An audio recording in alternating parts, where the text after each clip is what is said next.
Honestly, the Tower of Terror is the most confusing attraction on the entire Disney property, and here is why.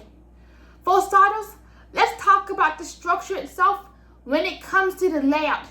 As you can see, this right here is the key light that leads you into the lobby.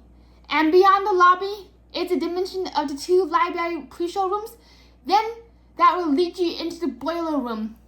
And for basic ride anatomy, as you get into the boiler room, you'll get risen up into the full show shafts, as you can see right here.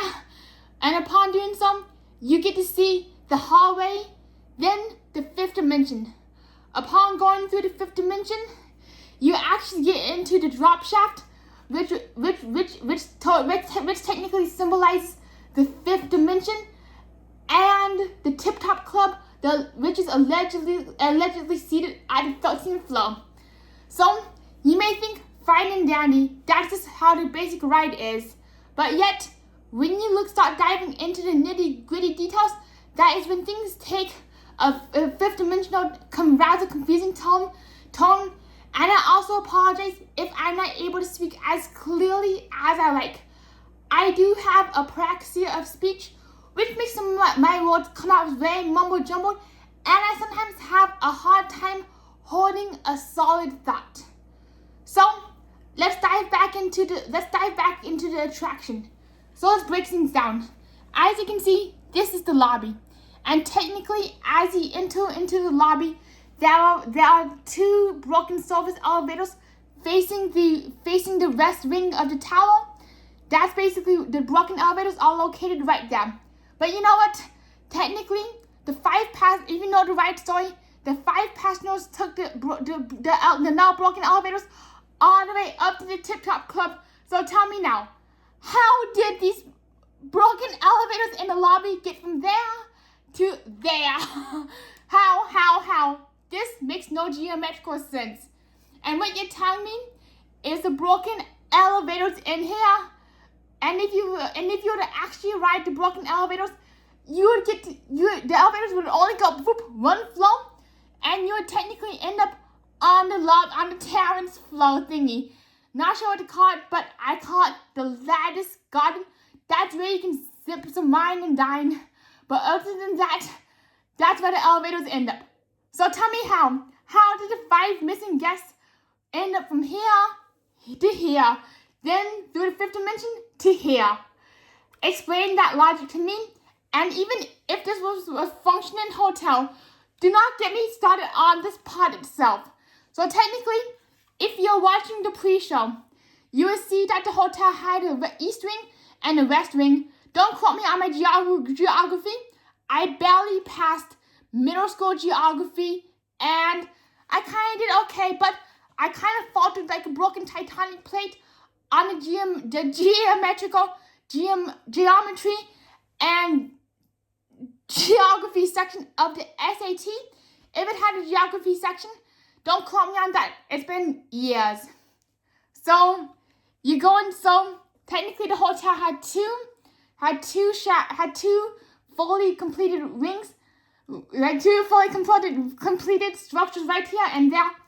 But what really confuses me is, why would a hotel with so much traffic of people going up and down from their rooms, and their rooms being right there, have to have 2 gigantic service elevators? Usually, when it comes to service elevators, please don't quote me on this. I know nothing about hotels. But when it comes to these hotel service elevators, usually the service elevator would be in this section of the hotel, out of the way from guests, and this would make it very convenient for the bellhops and hotel staff to navigate, instead of trampling all over paying hotel guests. Who would want to see a bunch of cargo and dirty laundry getting hauled in front of you, right in front of your very eyes? And shouldn't these be the passenger elevators, not the service elevators? So if this hotel was real, wouldn't the passenger elevators be right here? But how did the passengers get the passenger elevators from here all the way to here? Then the elevators had to crawl all the way across the hotel to get to there. I know I sound really heated, but this is one subject that gets me really heated and really passionate when it comes to hotel anatomy. All right, going back to the pre-show area and to the lobby itself. And as you see, after you walk through the lobby in the queue, you end up in the libraries, which are approximately located here. Unfortunately, my video editing software will kaput, so I gotta get that fixed next month. And I just want to get this message out there right now. As you can see, this is where the library pre-show is. So please tell me, why does this hotel have two identical libraries with the same books, the same literature? Wouldn't hotel guests like to have a variety? And even if this hotel was high capacity, why would you have two libraries instead of just one gigantic library with a bunch of different literature?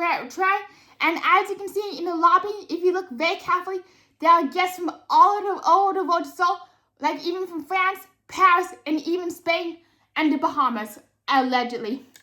So why would the library be two separate libraries with the exact same literature? Wouldn't there be enough for all the literature there is? And also, when you look at each library, why is there a television in the library? That's the pre-show video, but in real life, why does the library need a TV? Because the librarians would be like, shh, tone it down. This is not the YMCA, tone down your TV. This is not the rec center. If you want to go work out, go over there to the rec center. That's where the treadmill is, and that's where you can have the TV blasting. Makes no sense at all to me. Next, moving on to the boiler room. So you can see right here, here's the boiler room. What really perplexes me is, why is there a boiler room connected to the library? And our boiler rooms in the basement. Oh wait, we are in Florida, so there may not be a basement. But usually a boiler room is either in the backside of the hotel, underneath the hotel, or in front of the hotel. But why is the boiler? But after you're done reading all your really beautiful literature, why do you have to walk through the boiler room? Which I don't understand at all. Please tell me, how does this hotel make any sense at all? I don't get it. Neither do I. Neither does anybody, allegedly. So we got the lobby, the library, the boiler room, and also tell me, why does the hotel have 6 screws and 8 screws? Who screwed together this hotel? Tell me who. I'm curious. Moving on. Next, you enter the boiler room, and all of a sudden, you're mysteriously teleported to 4 service elevators. 1, 2, 3, 4. I know it might be kind of tricky to visualize, so I do recommend watching my ride through video, which I will link in the description below, just to get a full visualization of what it's like to ride the ride. There's 4 service elevators, but then you go up the service elevator, and how does the 4 elevators become 2 elevators? How can 4 elevators be 2 elevators? Shouldn't there be 4 shafts? 1, 2, 3, 4, but there's only 2. This is making no sense. The more I dig into it, the more confusing I get. And I just got started. Alright, so you go through the hall, and as you go through the service elevators, how are you able to see the hallways? Shouldn't there be, like, usually in a hotel, when it comes to the service elevator, the laundry chute or the drop chutes, usually there's a staff-only area that blocks the view of the service elevators. As you see in most establishments, including museums that have more than 4 floors, because the moment that you add a 5th floor onto the building, because of ADA law, allegedly, please correct me if I'm wrong, it is required to have an elevator. Next, you go up there, the doors open, and you see the 5 passengers that got lost on the elevator during that one stormy night. Yet, tell me how this makes sense, that the elevator doors open up, and you literally see an entire hallway. And what I don't get is there's like no service pathway except for the 2 doors that connect the hallways. Like, why is there no surface pathways or any hidden corridors? This way, guests are not inconvenienced by the sight of people opening up the elevators and seeing a bunch of laundry and mattresses and giant pieces of furniture, which honestly makes no sense given that this is technically supposed to be a luxury hotel constructed in 1917. Another thing is, back in 1917, if this hotel was real, in California, a building could not exceed 50 feet tall. That was the city ordinance back in the 1917s in California up until the 1950s. But this building is 199 feet, 0.11 inches. Almost 200 feet, so that's basically a violation right there. Unless you tell me that the rich and famous somehow lobbied the Congress, got into the Congress, and kabam, made sure that they could build this mega structure for the time, which is rather impressive. A 13-foot structure in the 1917s. Next, you see the hallway, and I begin to wonder, how does hotel staff go in and out of the hallway without inconveniencing guests? Especially if they have to shuffle around on the surface elevators. And of course, when you look at the hallways, there is no other passenger elevator in sight.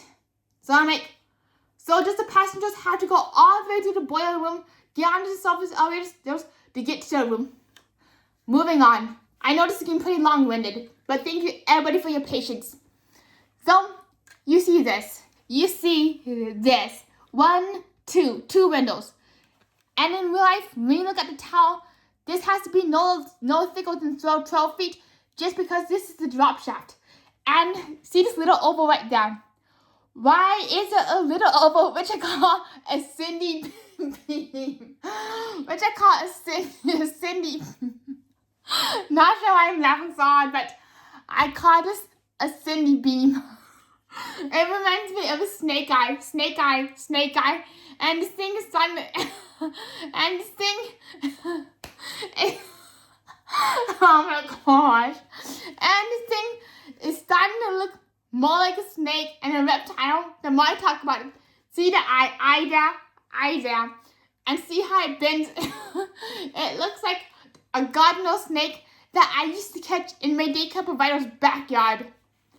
But back to what I'm saying, is this is no thicker than 12 inches. So imagine if you're sleeping in a room and your room is 5 feet wide, 5 feet thick, 5 feet thick.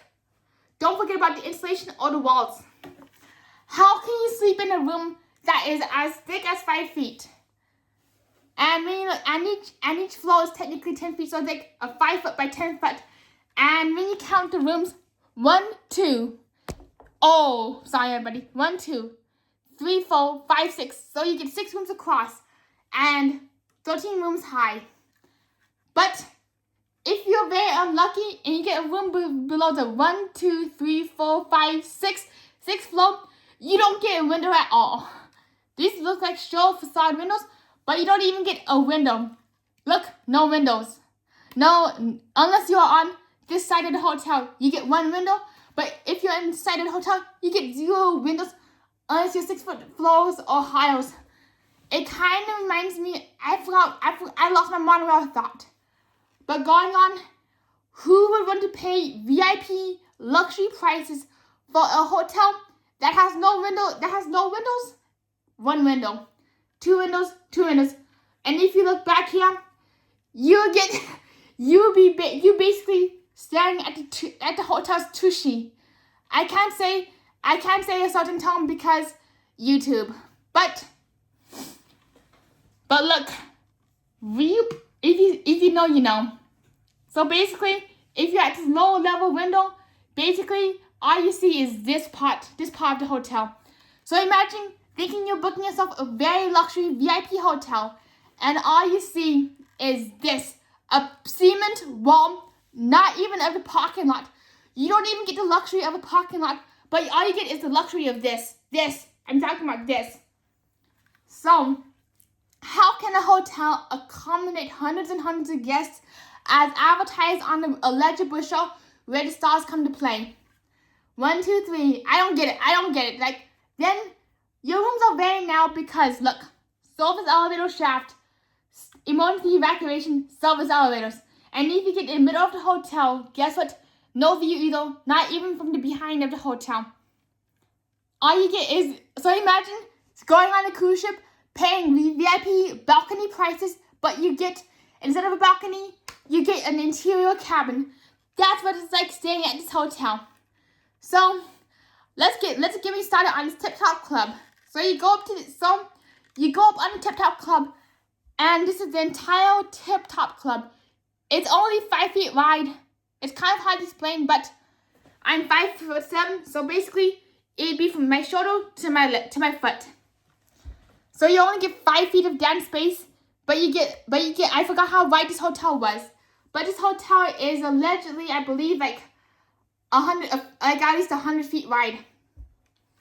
Basically, what you get is a 100-foot wide dance club, a 5-foot wide dance club, and most people, when they expect a really good view, they expect a panoramic view on the club, or just like an entire view of glass, an entire window. But no, all you get is that Sydney bill. That's all you get is this.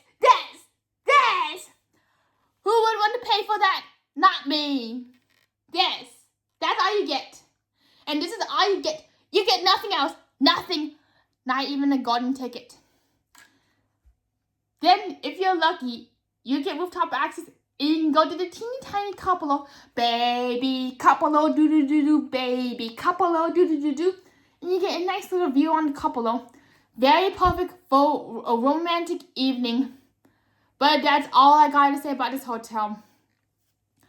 So, who would want to stay in a 12-foot wide hotel, and a hotel that is in a 5-foot wide room, but a 12-foot wide Tip Top Club?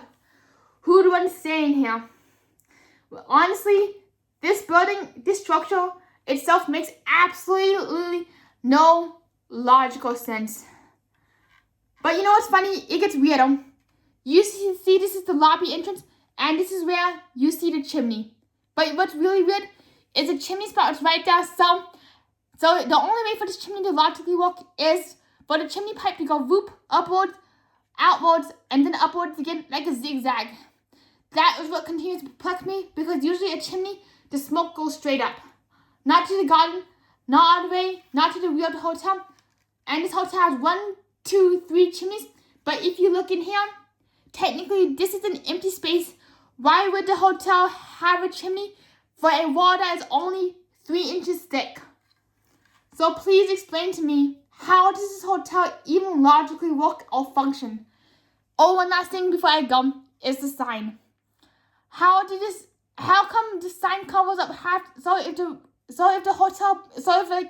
lightning struck and the service elevator things broke off, how did the sign cover up half the service elevator things? Because technically, shouldn't there be like a turret covering up this area? But how come the sign?